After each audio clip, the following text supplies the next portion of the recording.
Hey, welcome back to the second half of our conversation with Alana Mooi. If you've been with us so far, you already know how deeply Alana's work with Nana and Farmer's Footprint reconnects us to the land, to ourselves, and to the rhythms of intentional living. In this segment, we go even deeper, exploring how regenerative agriculture, indigenous-led healing, and mindful practices intersect to create lasting change. Alana shares practical insights, personal stories, and reflections on what it really means to live aligned with both community and nature. Whether you're seeking guidance for your own self-care, curiosity about regenerative practices, or inspiration for living with purpose, this conversation offers grounded wisdom you can carry into your own life. So take a moment, breathe, and step back into this heart-centered dialogue with Alana Mooi.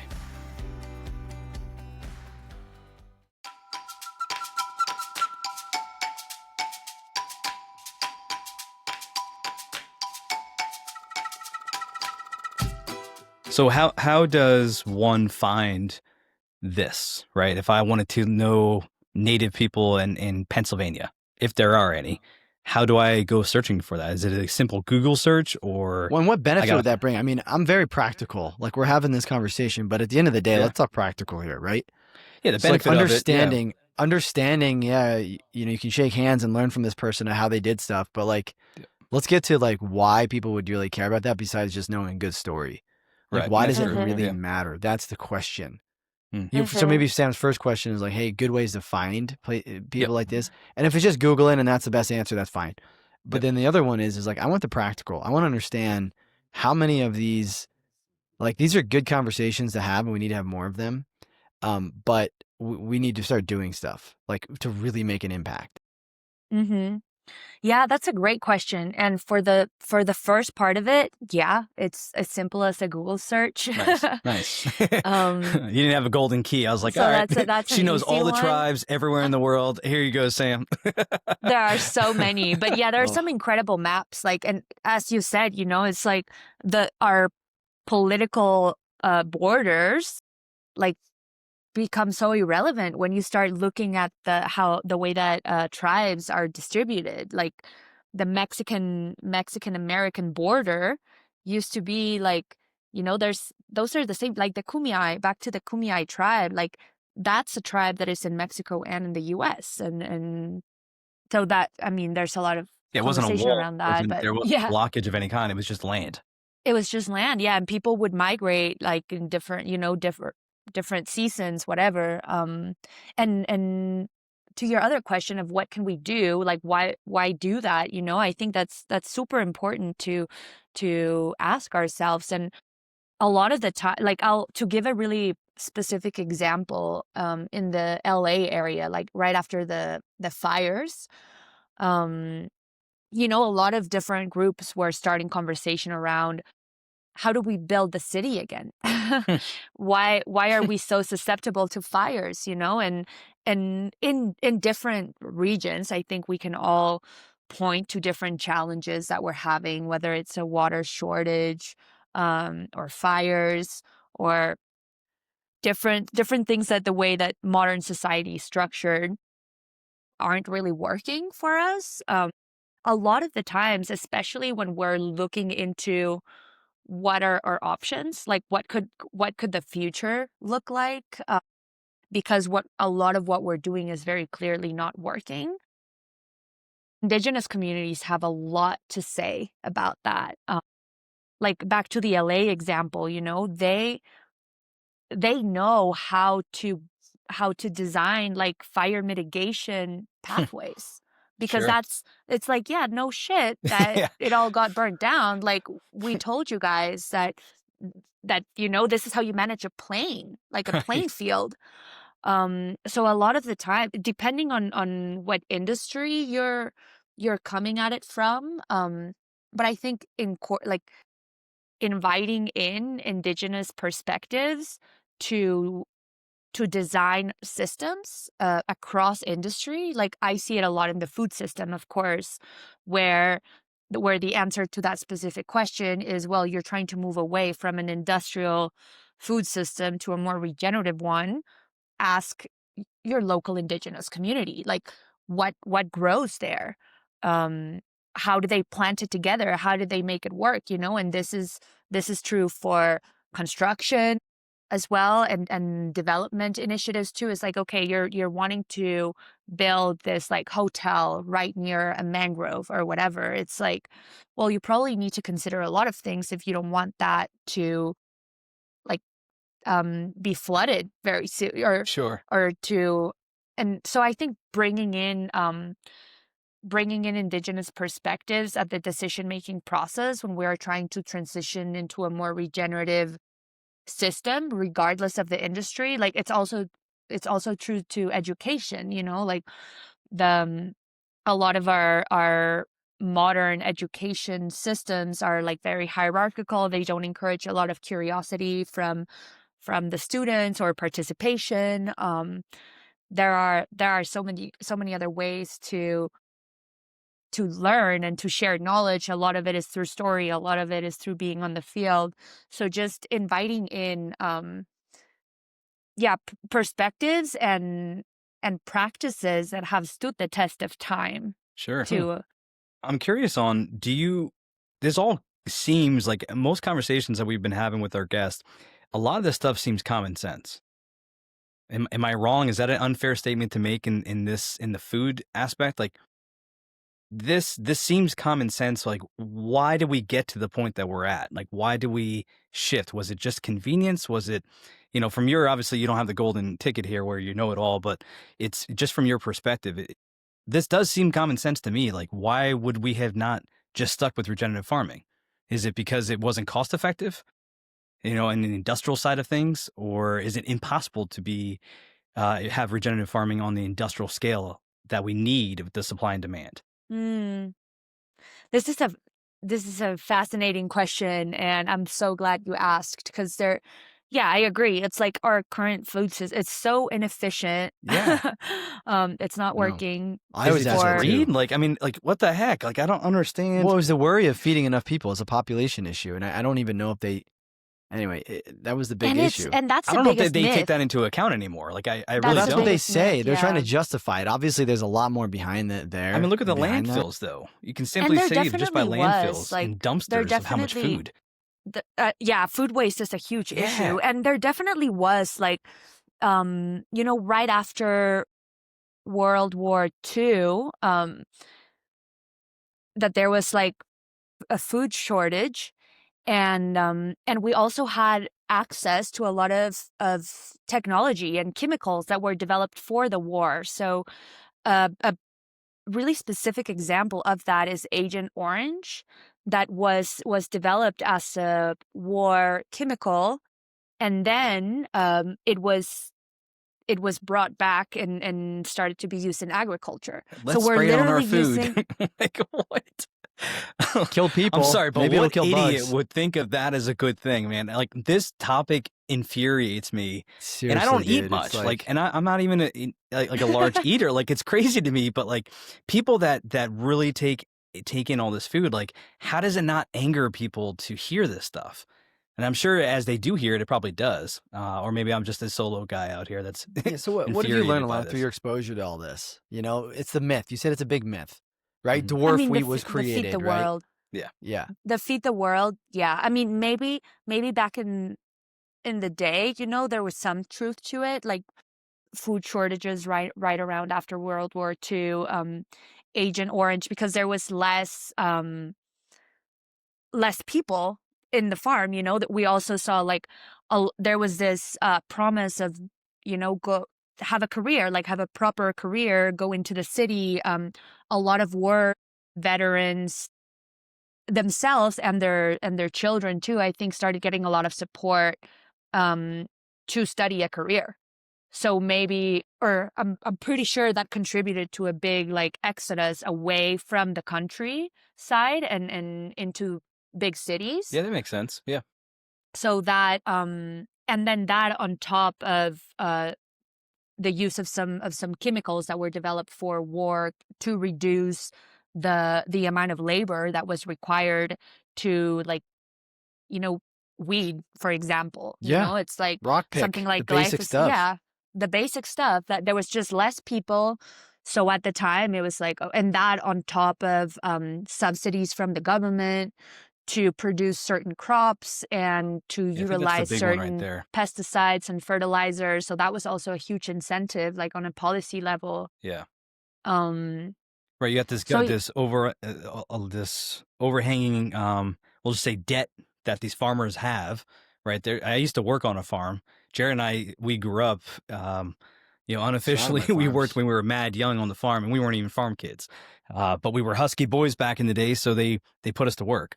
And then I worked with a couple other farmers as well. And I don't recall, I feel like the farms that we worked on, Jared, I don't recall them going and spraying, but at the same time we were young, we didn't really know. Yeah, they weren't industrial. I mean, they were local. They definitely go to your local. food, your farm stand kind of thing. We were surrounded by that. Yeah. Like we grew up in Pennsylvania. Pennsylvania is very rich agriculture. Mm-hmm. And it still is, and so on the regenerative side, though, I don't know, I did a simple Google search. We actually had a few more than I thought we did in the area, but I know there's a lot of farms around us that are not regenerative. So yeah, let's talk about what that is, just to make sure we were clear in the air here. What is regenerative agriculture, Alana? If you could explain it in the best way possible. Is it, I mean, I know the answer, but I want you to explain it. Like, is it simply just saying, I'm going to grow corn, but I'm not going to use glyphosate? Is that regenerative agriculture? Not really. Not really. I mean, it's, and there's been so much, like this conversation is very alive in the movement. And I think every person that you ask will give you a different answer, or a lot of people. So there's like, I think we can start answering that question like at a very high level, and then getting more into like specifically what could that look like in practice. So I'd say if we took it like way back into the ethos of regenerative agriculture, it would be something around like growing food in a way that is in sync with nature's cycles and with your local ecosystem, in a way that is enhancing life. And then the way that is expressed, depending on where you are, might look very different. So if you're somewhere like the Great Plains in the US, that might look like rotational grazing and mimicking the way that bison used to migrate and sequester carbon through that. But if you take that, same principle of regenerative agriculture and apply it somewhere like Costa Rica, it's not going to look like rotational grazing. It's going to look like agroforestry potentially. So I think that's something that is, that is really important to emphasize, because if we narrow down regenerative agriculture to a specific set of practices and stop considering like the context of the local ecosystem, we could end up with something very catastrophic. It can go the other way, right? It's such a beautiful way to explain it, right? Like if you, hey, you got this regenerative ag farm in the middle of Minnesota. Okay, let's just take that, what they're doing, and now we're in Costa Rica. Let's do everything the same way. Like, that makes no sense. It's principles. What are the principles that are being taught, right? It's organic farming. Okay, they're focused on the soil. Things that it's very cyclical. They're taking, regeneration is literally that cyclical regeneration. It's the same thing, right? You're able to regenerate things. The best example that I can give is literally, have you seen The Biggest Little Farm? Mm-hmm. Like, my gosh, what a beautifully, first off, that guy's cinematography. Wait, that's the documentary I was thinking of. Oh, is that's it? The one. That's the one. Yeah. I mean, that's the one. The cinematography was just amazing. The way that they shot that, and it was him because he's a cinematographer. It was just amazing. Obviously, what they did with that farm, it took it from nothing, right? A rattlesnake-infested desert to an incredibly abundantly rich farm. And they showed it, right? An example is, on their fruit trees, there were a bunch of snails, and they brought in a bunch of the geese.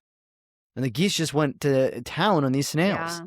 And that's working with nature, right? And it's like the human species is so uniquely positioned to enhance nature's processes, unlike so many other species. And I think, You know, when we look around and we see all the destruction that we've caused as humans, it's easy to feel like, oh, the best thing I could do for the environment is maybe die and not have children.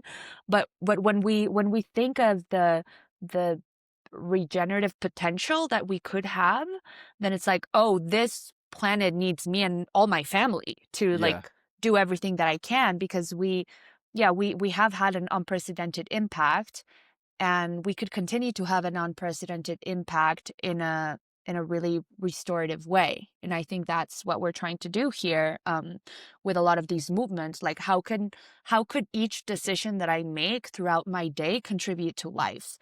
Whether I'm at the farm or not, whether I'm talking to you guys on my computer, you know, like I'm still going to eat. I'm still going to engage with my local community. I'm still going to wear clothes. And what's the type of energy that I'm going to let inform those decisions? Because they will have an impact, whether I'm aware of it or not. So if we can bring awareness to that and give people more information so that they can choose, then the impact we could have might make all the difference. Do you feel that we can completely eliminate conventional farming, industrial farming, and just go, even with the world population where it is almost 8 billion and then growing, do you feel like we could go back to regeneration, like regenerative farming all around? Like, do you truly feel like that's a possibility? Land-wise, right? I guess you need a substantial amount of land to handle that, so we're told. There's land, there's workers, there's all kinds of things. It's a whole ecosystem. Yeah, it's the whole ecosystem. So I don't think it's a yes or no question. Like, we need to change how we relate to our food and our clothes. And so it's not just food, you know. I think if we continue to do everything as we're doing and just, can we get, like, with the system as it is, can we just start shopping regenerative produce at the grocery store? Like, probably not. So I think does that even exist? I'm sorry to interject there, but does regenerative food exist in the grocery stores? Yeah. In some. Yeah, in okay. some. No. I mean, there's people doing all kinds of things. Do you know of any specific grocery stores that you've gone to that you know of, like chains that you know of? Yeah, so you're going to see it in different forms. Like, it's not like the perfect, you know, the biggest little farm, right? Where, oh, this came from the biggest little farm. It's going to be like a local bounty, which is it's called CEA, or controlled environment agriculture, right? You're going to see it in kind of different ways. But it's still, they're growing food in a sustainable way. So a lot of it is right now in like greens, right? And some fruits, right? Like strawberries, things like that. And you can get some packaged goods as well. Like Whole Foods, Sprouts, you know, there's some brands like it'll say it Simply, on it, like grown regenerative. Yeah. Well, you said practical, right? So I'm thinking of practical takeaways for people, right? I'm living in the inner city. I don't have a farm by me. I don't have the ability to drive an hour out to the Tillamook ice cream, right?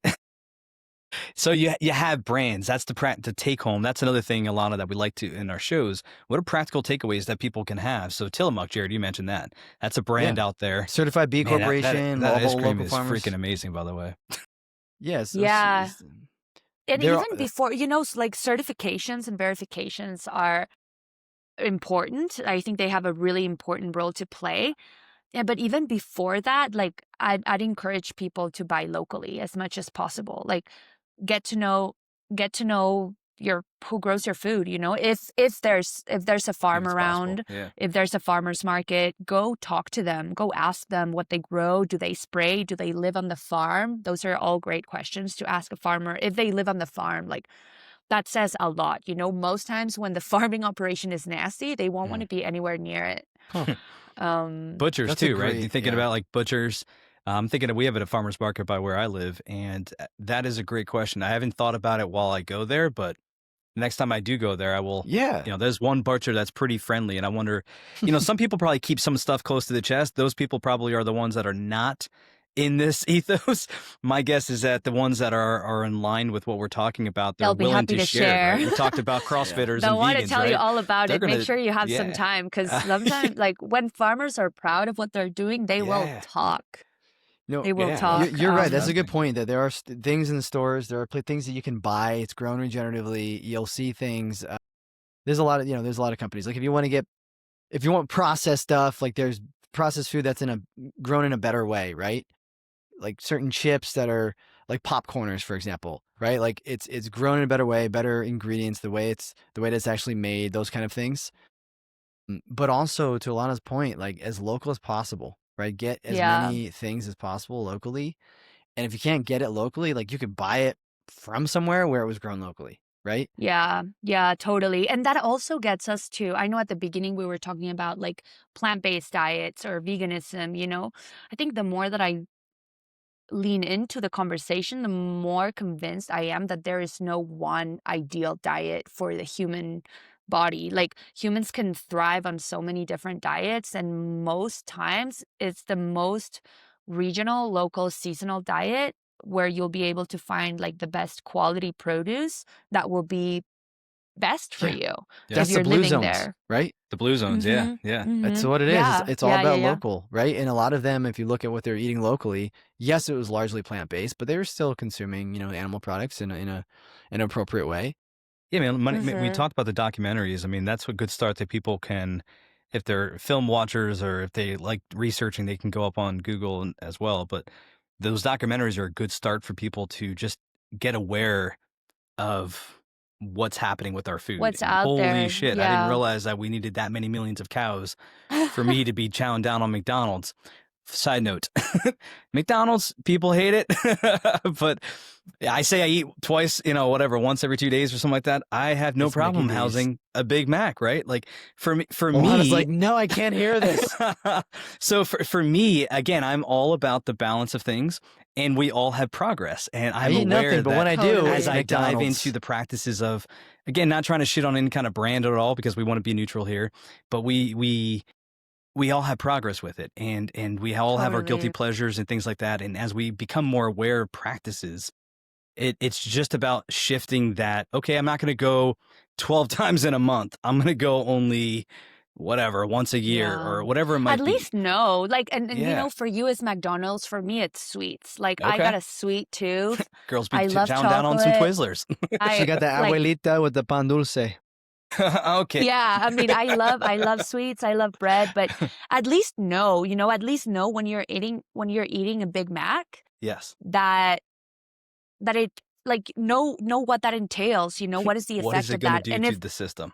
if knowing that you are choosing that now and then, like that's totally fine, but I think the problem for like oats is a clear example of that. It's like I always, because I get this question a lot too from like my family, like, okay, buying everything organic is super expensive. What can I do? Like there's and we share some of these resources with Farmers Footprint, like the Dirty 8 or something like that. Like the oats, they're so porous that they absorb so much glyphosate and pesticides. Like if you're not going to buy organic oats, it's better that you don't eat oats at all. But people thinking that they're starting their day with like a healthy bowl of oats, an oatmeal, when it's like loaded in pesticides, like that's a problem. At least when you eat a Big Mac, you know that it's a treat, It's yeah, that's a good statement to make. It is. No, it's a good point. Just be aware. Be aware. Again, just be intentional. That's be literally aware. what it is, man. Taking the words out of our what am I eating right Yeah. now? Right? Like how is it made? Break down to the fundamental ingredients of it. I mean, I know it sounds crazy, but like once you start becoming aware, it is a lot easier, right? It's just easier. Well, you don't want to do it, right? You're for. like, do I really want to eat this pesticides? No, I'm going to spend the extra $2 on oats, the organic kind, because now I understand that it's filled with all this other crap. Or I might have an Oreo instead, like if I'm gonna have a treat, if I know that like I'm at least not gonna have oats thinking that it's this like health meal, I might as well go and have a treat and then eat something that's like actually nourishing for breakfast. Here's a random question for you. How many treats do you have in a given week? In a week, a lot. And I mean treats, we're labeling treats as, okay, people, junk food, the shitty food that we're not supposed to eat because our bodies it's just made badly, right? Well, Alana was saying hers is sweets, right? Like, is it, are you hitting like the homemade stuff and like unrefined sugars, or are you just like whatever? A combination. Like there's a really good bakery near my house. Mexican bakery, I assume, or no? No, it's I mean, they have like French pastries, you know, like there's croissants, au chocolat. That I really love that. The croissants that are filled with chocolate. So sometimes like that'll be my treat. I don't know, maybe a couple times a week. That in particular, but I also make my own sweets. As you said, you know, progress over perfection. Like, that's it. I think that's the biggest statement that we can make on every show is progress over perfection. Mine was hitting Tillamook ice cream every night. Like I was getting, it wasn't a lot, you know, it was like a scoop. He's got his little bowl. He makes Sam one or two can cookies. attest to it. It wasn't like a lot. It was just he's like a wild animal, man. He is amazing to watch eating. Like I just won't eat. I just sit there in the kitchen just watching him. Like anyway, it was I would say though it was out of control in a way that like it was enjoyable, right? But I was like I wasn't feeling and looking the way I wanted to, and I was like, you know what? I think I'm eating too much refined sugar. You know, I think that's for me, right? For everybody. And for the past couple of months, I've kind of allotted it to just the weekends. Which could be a slippery slope, and I'll explain why. He went out. We lost him for a second. Right at the cliffhanger. Something about his clothes. Yeah. I'm assuming he lost a whole bunch of weight and he was able to not fit in his clothes. As he's pounding down ice cream every night. But even like, you know, him realizing that he's not feeling so good, I feel like for sure. Back to us paying attention to like everybody's different. Some people might be able to tolerate more processed foods than others, or more caffeine, more meat. I've heard some people even kind of pair that with different blood types. So being able to like listen to what works for us and what doesn't and adjust, I think is a skill that we've kind of lost in a lot of ways. Yeah, we went into as society into default of I'm going to work in the system because I need to take care of my family, and whatever way I can get to that point just to fulfill whatever my body's needs are, that's all I'm going to be doing. It's really sad, right? On the emotional side, like, come on, humans, like what the heck? We're supposed to be these, you know, the best, the top of the food chain, all this other stuff, but we do some really dumb practices as society and humans. Treats are fine. Those are absolutely okay. It's, you know, being aware that it's going to cause you some damage, right? If you want to smoke, but it's going to cause you damage, and you can't hate anyone for it. You can't hate on the fact that people don't want to smoke or don't want you to smoke near them or whatever it might be, but it's no different than with food. It comes down to the judgment and just being open to letting people do what they want and just trying to raise awareness of this is how you get better at whatever it is that you want to. And if you don't want to, cool. Just, you know, whatever you want to do. And I think it also gets to the part of the conversation where it's not a choice for everyone, and food access, and even buying organic, you know, or regenerative even more. Like most people can't afford to buy all regenerative or buy all organic, and it's not like they are choosing to eat a bunch of crap. Like, right. Yeah, they have to. Whatever, I think was that Cowspiracy? Forks Over Knives. One of those documentaries went into the cost of the junk food versus vegetables. And it showed people, hey, if you want to go buy this, here's $10 versus now we're seeing the processed foods are getting more expensive. The one example I like to bring up is soda. Right, soda. I'm not sure if in Mexico if it's raised prices, but in America, you know, a case of soda used to only cost, I don't know, $2. You know, 12 sodas for $2. Now you get 12 sodas for like $8. So we've seen this shift where it's okay, America, you want this? We're now going to charge you because I believe it was Michelle Obama who put this initiative in with the putting the calories on and how many serving sizes and things like that. So it started getting people more aware of, hey, you want to eat this, you want to drink this, you're going to be now shown all this information. And in America for years, again, I'm not sure what the rest of the world, but they would hide information, right? Or they got it on there. It's in a small little writing. You as a consumer, you're expected to be able to read all this, which is not wrong, but it's also not also true. Like, you got to inform people. It's no different in healthcare. The incentives are in the wrong place. They We are. were talking about subsidies just now, and subsidy is like farmers are paid to grow commodity crops, which are like food that is not like food for our food. Yep. So corn, wheat, soy, etc., just to name a few. And it's not because growing that is more resilient or more effective, but that's where the subsidies are. Yeah. You can So get paid $2 million to help us grow this. All right, well, I can go the regenerative route, but I don't get any money for it. Well, now things have become more, but in the beginning of it, I'm assuming it was probably a scary push for people to start that regenerative process. Totally. It still is. And a lot of it is, I mean, farmers are in a really tight spot already. Like, even with all the subsidies, you mentioned debt is huge. Well, tractors can be $1 million. Like, who the hell has $1 million to start off with, as a farmer? Yeah. Like, all right, let me go in debt for my multiple generations and whatnot. So, I mean, like I said, we worked on farms and I didn't think about it as a kid, but only as I became an adult. I look at all the equipment they have.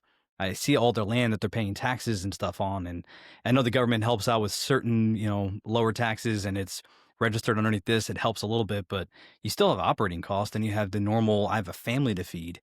Now, most of the stuff they can grow, which is a good thing, especially if it's, I mean, if they have a versatile, like the regenerative aspect, it seems like you have a versatile of all these different food categories now you can have on your farm, as opposed to just growing corn. Yeah, exactly. Which you can eat is to your point. It's like I was reading something the other day that talked about wealth and how do we view wealth today, and it's like we work a lot to hopefully make a lot of money to then buy good food, a good house, maybe go on a nice vacation.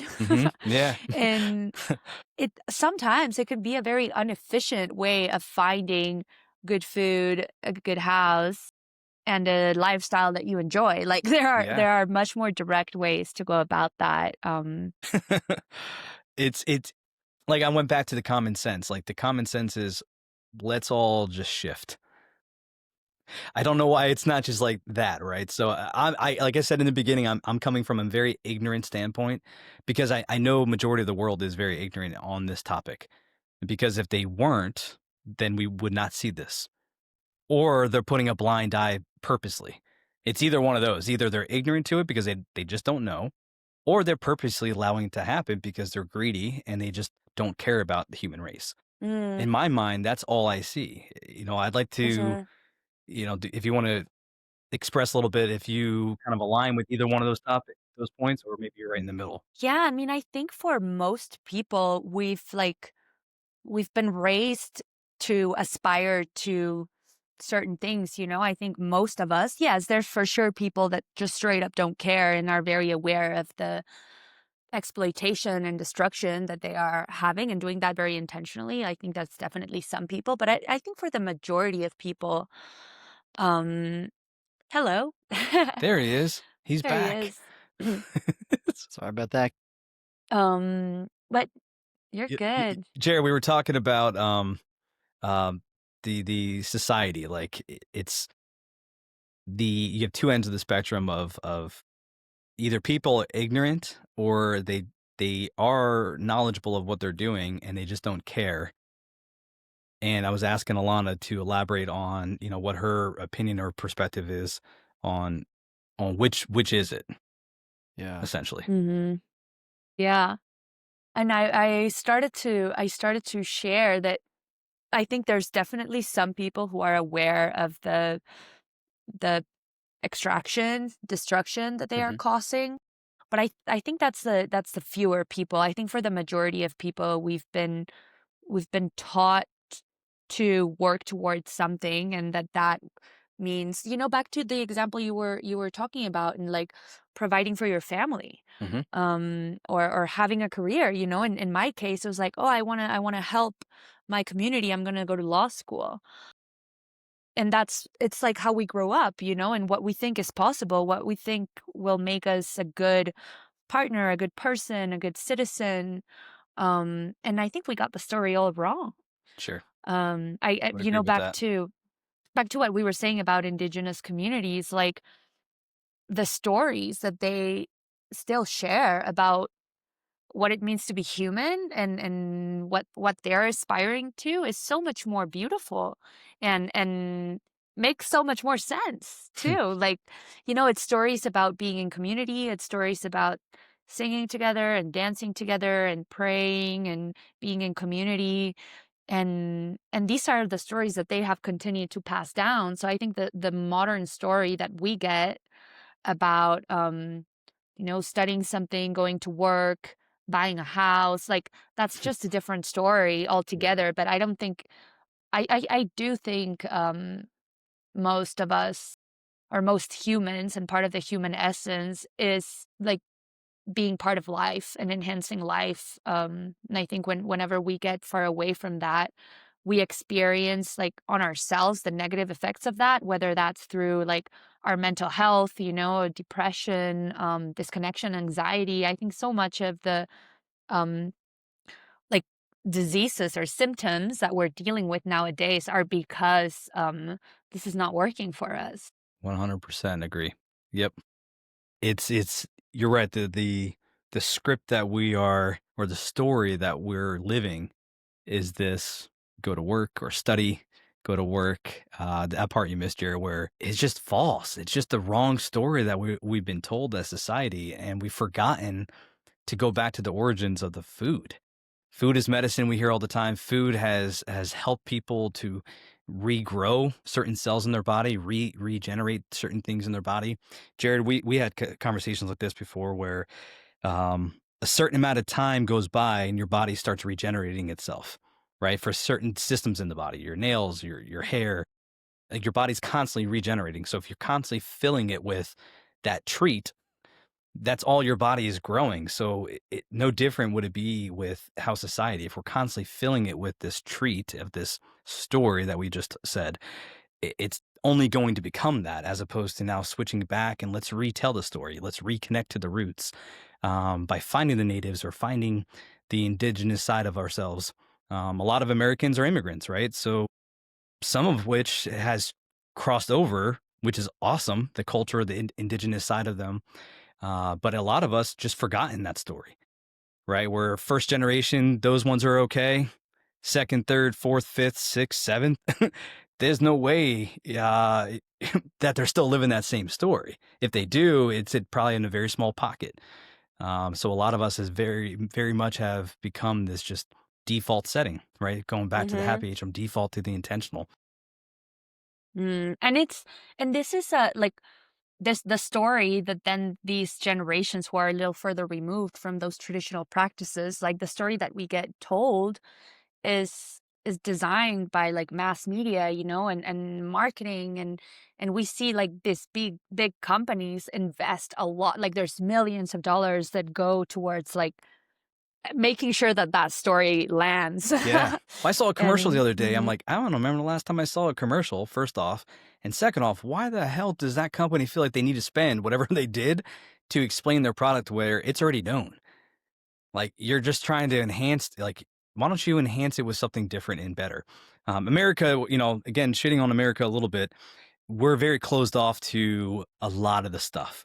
You know, we're starting to get very progressive, where the politics are getting involved, where they're removing certain chemicals and they're removing uh, uh, or becoming more like the rest of the world in a very slow process. It seems like it's coming, with especially this new turnaround with the powers that be in our country.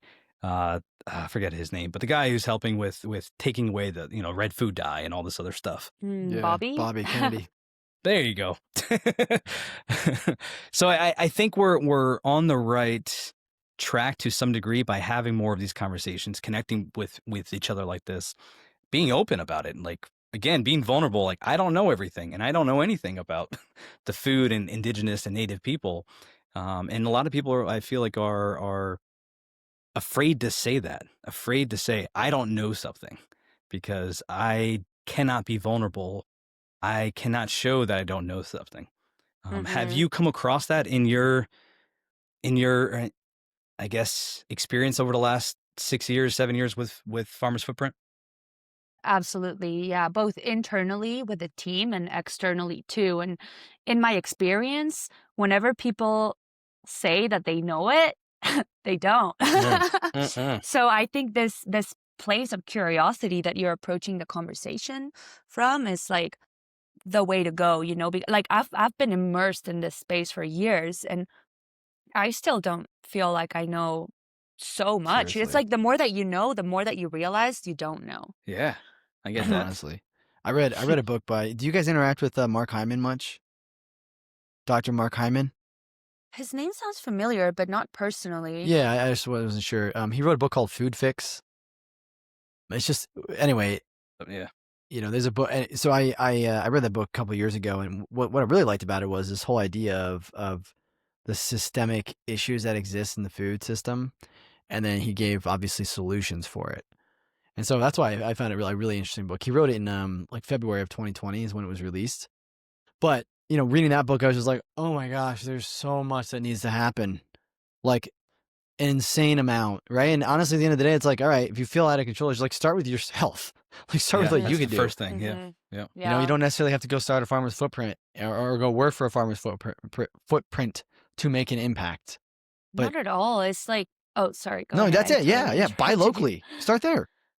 Yeah. Yeah. It really is like, you keep saying like, it's common sense. Like, oh, we need to do all these things, but it's like, we just need to be like who we really are as humans and how we're meant to live and relate to the place where we live and the people around us. It's like, there's this book that I read the other day. I can't remember who it's by, but it's called All Art is Ecological. Let's look that up. All art is ecological. Yeah. It's Timothy Morton. I know that name. Yeah. All art is, say it again. Ecological. All Art is Ecological by Timothy Merton. And towards the end, he says something that really stuck with me. It's like we're often thinking about all the things that we need to do. As you were saying, it's like, oh, going against the system just feels like so much and so much needs to change. And he was like, the truth is, we don't need to do anything. Like we are ecological beings. And it just, I was like, oh, that's right. Like, it's like, and I might get like real spiritual real quick for a second, but I think like that having that approach of all the things we need to do and go through that very linear process is like like that. I don't think that's going to lead us to a different place. Like I think in approaching change that way, we put ourselves in a place where we will face burnout, exhaustion, resistance, aggression. But what's, the way I approach my work is like I try to be in a different headspace and from that place, like I try to be present. I try to rest. I try to be present with my food and enjoy it and talk to the fire. And it's this like seemingly small radical acts that eventually is like, before you know it, your whole world looks different. The way you're relating to people, with your food, with your environment, is just completely different. And it's a much more nourishing place to like pursue change from. It fills your spirit. It really, and this is what I was saying. Like when I started eating a plant-based diet, that's what it did for me. It's what I needed. I needed that extreme to break me from this old way of living. Right. And in that extreme, I learned a lot from it. And then I'm trying to, it's not like I went back to, hey, this is how I was before, just because I'm not 100% plant-based. Right? Like, holy crap, no. Like there's a lot that I've learned and it's progression. I needed that, almost 7.5 years or whatever to go insanely extreme with it so that I could figure out things. I could figure out different spices, all kinds of things, right? And connect a lot more with my food and just see the value in that and see the value in how my body responds. Like I personally I don't like to just eat a freaking big thing of steak. Like it's not my thing, and it really hasn't ever been, but like it certainly isn't now. If it's a little bit of steak, but it's gotta be mixed with like a lot of different vegetables and some good grains, then that wholesome meal just hits, right? And it's really good. And so there's like little things like that, so that Totally. you learn because of these experiences that you go through and just try things. I also think there's a lot of value in like creating restraints for yourself. Like I remember that was one of my initial like experiences when I visited the US and like going to a store or a grocery store. Like there are thereof. so many options. So many options. Like and clothes, so many options, food, so many options. So starting to create some like limitations that guide my decision-making process was so helpful for me. And like it's that creative restraint, right? Like it enables for so much more or not enable, like allows for so much more creativity and really encourages that. And it sounds like that's part of what you experienced with going vegan. Yeah, hardcore restraints. And yeah. So going on that, because of being the restriction. So somebody's listening to this, they've never thought about their food. They're living very much by default. What is one thing that they can do to produce this restriction? What's one thing after listening to this they can change right away? What you're talking about to make that allowed you to shift like you did, right? To be more aware, I guess, in any of the stuff. You said clothes, you said food. We're not just talking about food here. It literally is, it's overwhelming to think of your entire life. So what's one thing that from your mind, if you had the young Alana who was the opposite of what you are now? I mean, at first, and I think a really easy one that covers a lot of them is stay away from ingredients and chemicals that you can't pronounce. That's a great one.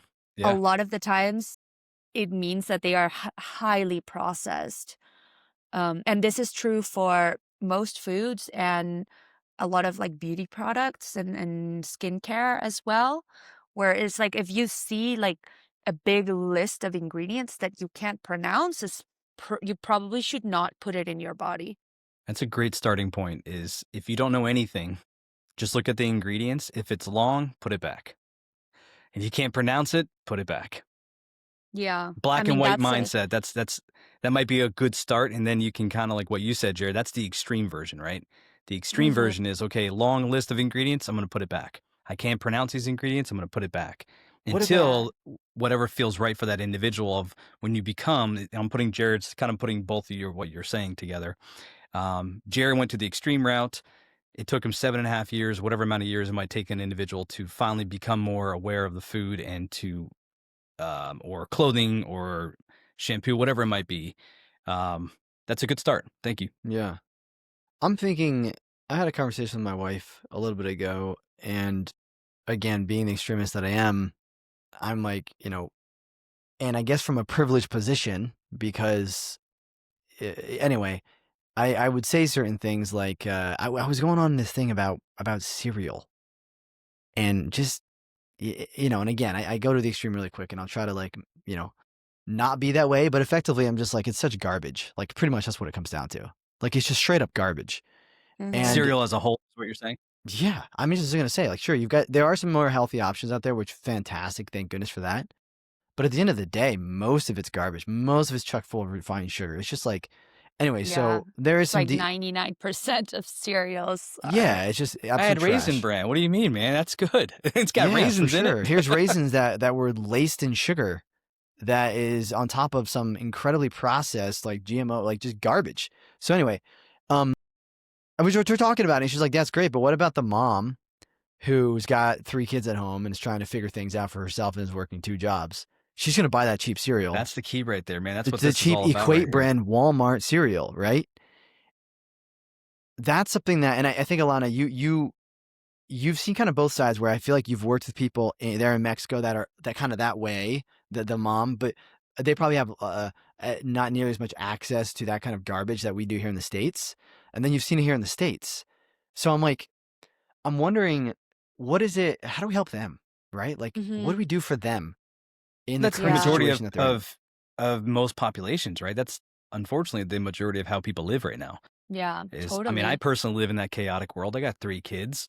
They're young, and we it's really hard to really think Goldfish, about Yeah, Cheez-Its. to have goldfish. a slow life. Yeah. Yeah. It's like, it sounds Yeah, I mean, great to be like, you're all right, guys, namaste. Let's go ahead and just well, live it's on a very easy when homestead. you're a But single person and you've got no kids, like yeah, for sure. yeah, I yeah. mean, but it's also, I'm saying, like, for those that are married, particularly those that are maybe, like I just said, 1 or 2 jobs, like working really hard, not thinking about it, buying the cheapest stuff on a Walmart shelf, you know? Yeah.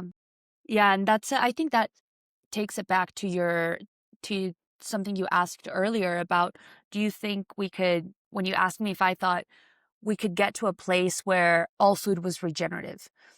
And I think if we continue, like, if our society is structured the way it is now, no, I don't think so. But things like that, it's like living in this hyper individualist society where a couple is expected to take care of 3 kids alone is like, I don't think that's supportive for the couple or for the kids. It's like, we used to live in community and help each other out. Um Right. In America over here, we lost that sense of community where we don't have. I mean, there's plenty of people out there, but there's a lot of people that don't. They live separate from their grandparents, or obviously, if their grandparents have passed, it's different. But if their grandparents mhm. live down the road, yeah, you lose that Yeah, ability. neighbors, siblings, friends, community. So you're I arguing think for for community for there. those, and we have like, I've seen that in, more rural places where people might have like a much better quality of life than like someone that's very much stuck in the system, working a full-time job, trying to go through this like very linear path of success, that can sometimes be like crushed by the system. So it's like, yeah, you're put in a situation where you can't, like, where it seems like a luxury, like eating good food, eating good quality food, and taking care of yourself Having the feels like time a to eat, complete even. luxury. Yeah, Yeah, having the time when yeah. it shouldn't be. It really shouldn't be. And it's refreshing to be in communities like, Mexico, Latin America, India, Africa, still, that we think as undeveloped, that are much more connected in so many ways, and we actually have a lot to learn from how these people live today. Um Have you met anybody like that along the conversation we're having right now? Have you met people with the 3 kids that don't have that community you're talking about? And have you seen a change in them? Like, based on the conversations, like, hey, this is something you can incorporate in your life. This is how you can be more intentional with your food. Can you elaborate a little bit on that? yeah, absolutely. Um I mean, and I think a big piece of that is that progress over perfection piece. And that's okay. Like, I have so much compassion for raising 1, let alone 3 kids. So yeah, even like involving the kids, like involving the kids in preparing the food, in growing it, even if it's like a basil plant, or anything, just like get it in front of the kids, like get them to take care of a little plant and then taste it. And that will start that connection, even if you're not sourcing all your food regeneratively, which is okay, but start rebuilding that connection to place, that connection to food, to nature, and plant that seed, because you never know what it's going to grow into, especially in children. Yeah, I love that. It's beautiful. I think that's probably a good spot. I Yeah, just realized we've been talking for 2 hours. I'm so we sorry, have. Alana. We can keep We should going, have Alana, asked you. but we should She's have. probably trying to be so polite. She's like, bros, just stop the questions. I'm so sorry, Alana. We should have been more respectful. We should have asked you your time commitment. Oh, we love talking, We yeah, connected, I yeah. can I learning can about talk this. about this all day. I do talk about this all day I in know. different ways. So, thank you very much. It was a beautiful conversation. Really enjoyed, um, yeah, I really enjoyed all of it. Thank you for having me. We appreciate your time. We would love to have further conversations down the road with you. The work that you're doing, as we connect and as we grow. One thing we like to do is ask our guest, what is a book you mentioned the all art is ecological. Is there an active book that you're also reading as well outside of that? Hmm. This is a fun book, Yeah, novel, whatever. there's one that I have right here actually that I'm rereading because I just enjoyed it so much. Nice. And it's called Braiding Sweetgrass. Mm. Braiding Beautiful book sweetgrass. by Robin Wall Kimmerer. Excellent. I'll have to look into it, put it on my list. So It's really incredible. What's it about? Bullet point, like the main highlight. Indigenous wisdom, scientific knowledge, and teachings of plants. Hell yeah. Huh. So if you're new to the world of that, that's a great book to start with. It is, yeah, and it's beautifully written too. Like it's a story, it's very approachable. So yeah, if this is your first book in this space, that's a good first one. Thank you so much for joining us on this episode of Oak Road Diaries. We really appreciate you, and we really, really do hope that it added even the tiniest bit of value to your life. If you felt that the conversation resonated with you, we invite you to share it, because you really never know who needs to hear this today. You can find more tools for intentional living and the 7 pillars of transformation at thehappyatrium.com, or connect with us on our socials at thehappyatrium. We'd love to see and interact with you there. Until next time, keep tending to your inner child, one breath, one step, and one story at a time. Take care, and we'll see you down the road.